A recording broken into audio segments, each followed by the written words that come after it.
देश में इस वक्त आई लव मोहम्मद और आई लव महादेव के मुद्दे पर जमकर बवाल मचा हुआ है। कई प्रदर्शन हो रहे हैं तो कई प्रदर्शन के दौरान हिंसा हो रही है। सियासी बयानबाजी भी पूरे उरूज पर है। लेकिन इस विवाद की शुरुआत कहां से और क्यों हुई? दरअसल पूरे विवाद की चिंगारी उत्तर प्रदेश के कानपुर से उठी।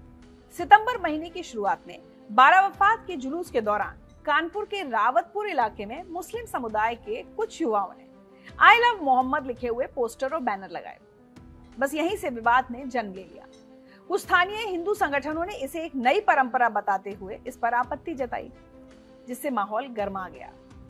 मामला बढ़ता देख पुलिस ने दखल दी और बैनर को हटवा दिया। इसके बाद पुलिस ने 9 लोगों पर नामजद और 15 अन्य के खिलाफ सांप्रदायिक सौहार्द बिगाड़ने और धार्मिक भावनाओं को भड़काने जैसी धाराओं में एफआईआर दर्ज कर ली। इस कार्रवाई के बाद मुस्लिम समुदाय और कई संगठनों ने इसे धार्मिक स्वतंत्रता पर हमला बताया। उनका कहना था कि आई लव मोहम्मद कहना कोई अपराध तो है नहीं, बल्कि ये पैगंबर मोहम्मद के प्रति अपने प्यार और सम्मान को जताने का एक तरीका है। वहीं पुलिस और दूसरे पक्ष का आरोप कुछ और था। पुलिस का कहना था कि मामला सिर्फ बैनर लगाने का नहीं, बल्कि तय जगह से अलग टेंट लगाने और जुलूस के दौरान दूसरे समुदाय के धार्मिक पोस्टर फाड़े जाने का भी है। इसके बाद एआईएमआईएम चीफ असदुद्दीन ओवैसी भी विवाद में कूद पड़े और उन्होंने भी कहा कि आई लव मोहम्मद कहना कोई अपराध नहीं है। बस फिर कानपुर से उठा ये विवाद सोशल मीडिया के जरिए अलग अलग बयानों के चलते देश के दूसरे हिस्सों में भी तेजी से फैल गया।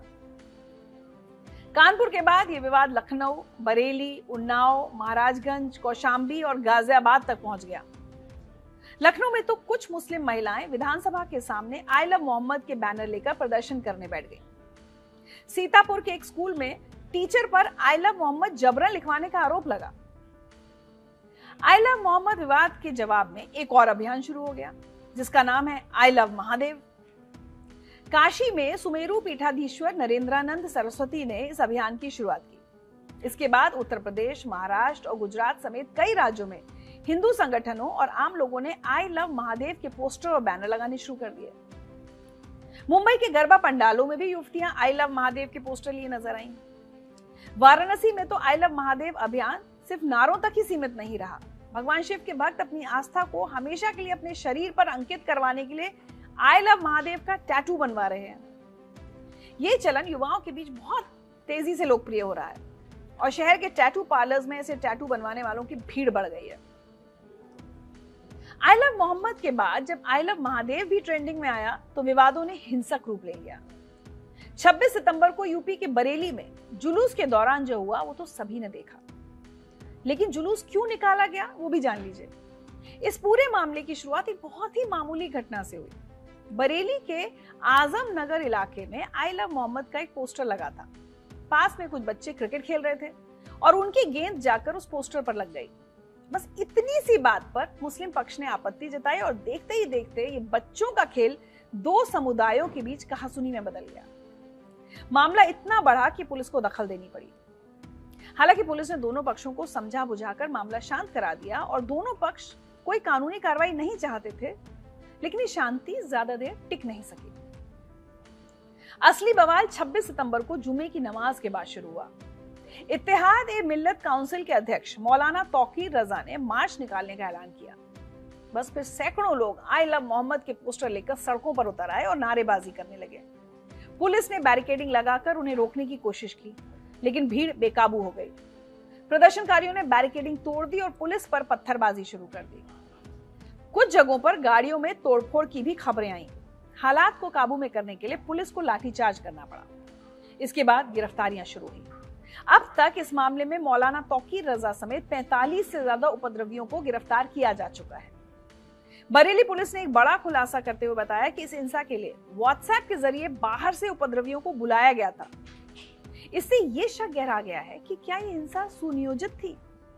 फिलहाल पुलिस पूरे मामले की गहराई से पड़ताल कर रही है। देश के कई शहरों की तरह गांधीनगर में भी आई लव मोहम्मद के पोस्टर और स्टेटस का ट्रेंड चल रहा था। इसी के जवाब में एसके पटेल नाम के एक शख्स ने व्हाट्सएप पर आई लव महादेव का स्टेटस लगाने की अपील की, ताकि आई लव मोहम्मद का विरोध किया जा सके। बस यही पोस्ट वायरल हो गई और इलाके के कुछ मुस्लिम युवक भड़क गए। पुलिस के मुताबिक इसी स्टेटस को देखने के बाद भीड़ इकट्ठा हुई और उसने हिंदू इलाके पर धावा बोल दिया, जहां गरबा और देवी पूजा का कार्यक्रम चल रहा था। पहले नारेबाजी शुरू हुई, फिर भीड़ ने गरबा पंडाल के पास पत्थर चलाने शुरू कर दिए। इसके बाद चुन चुनकर दुकानों को निशाना बनाया गया, उनमें तोड़फोड़ की गई, आग लगा दी गई और लूटपाट भी हुई। ये सब सीसीटीवी में रिकॉर्ड हो गया। सबसे ज्यादा चौंकाने वाली बात यह है कि जब ये हमला हुआ उस वक्त इलाके की बिजली काट दी गई थी। आरोप है कि बिजली जानबूझकर काटी गई ताकि अंधेरे का फायदा उठाकर हिंसा और उपद्रव को भड़काया जा सके।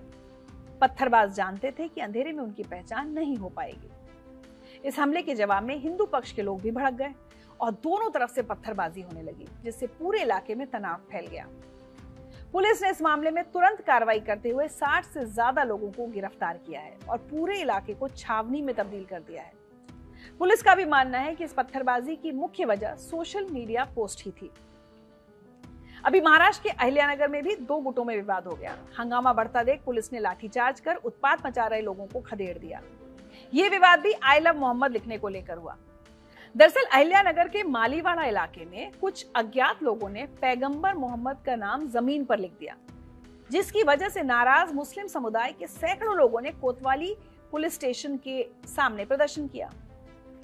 इस दौरान जब हंगामा बढ़ गया तो पुलिस को लाठीचार्ज करना पड़ा। उधर इससे पहले उत्तराखंड के काशीपुर में भी आई लव मोहम्मद के समर्थन में बिना इजाजत जुलूस निकाला गया। इस दौरान पुलिस और प्रदर्शनकारियों के बीच झड़प हुई और पत्थरबाजी की घटनाएं भी सामने आईं। इसके बाद पुलिस ने सख्त कार्रवाई करते हुए 400 से ज्यादा लोगों पर एफआईआर दर्ज की और कई गिरफ्तारियां की। तो एक तरफ आई लव मोहम्मद, दूसरी तरफ आई लव महादेव। दोनों ही अपनी अपनी आस्था के प्रति प्रेम का इजहार कर रहे हैं। लेकिन सवाल ये उठता है कि प्यार के इस इजहार में टकराव की गुंजाइश कहां से आई? क्या ये सिर्फ एक स्वाभाविक प्रतिक्रिया है या फिर इसके पीछे कोई सोचा समझा राजनीतिक एजेंडा है? कारण जो भी हो, ये हम सब के लिए सोचने का विषय तो है कि हम अपनी धार्मिक पहचान और आस्था को कैसे व्यक्त करते हैं कि वो दूसरों के लिए चुनौती या उकसावे का कारण ना बने। I love Mohammed, I love Mahadev, ये सिर्फ शब्द थोड़े ही है। ये करोड़ों लोगों की आस्था, उनकी श्रद्धा और उनके समर्पण का प्रतीक है।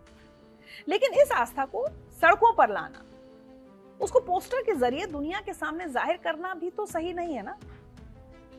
प्यार और विश्वास के यही प्रतीक सड़कों पर हिंसा, आगजनी और नफरत का कारण बन रहे हैं। कानपुर की एक गली से उठा पोस्टर का विवाद बरेली की सड़कों पर पत्थरबाजी और गुजरात के गरबा पंडाल में आगजनी तक पहुंच गया। तो ये देखकर एक सवाल मन में बार बार उठता है कि हम अपने समाज को क्या बना रहे हैं, जहां एक बच्चे की क्रिकेट की गेंद पोस्टर पर लगने से 2 समुदाय आमने सामने आ जाते हैं, जहां सोशल मीडिया पर अपनी आस्था जताने की होड़ गरबा करते लोगों पर हमले की वजह बन जाती है, जहां प्यार के जवाब में प्यार नहीं बल्कि पोस्टर के जवाब में पोस्टर, पत्थर के जवाब में पत्थर चलने लगते हैं।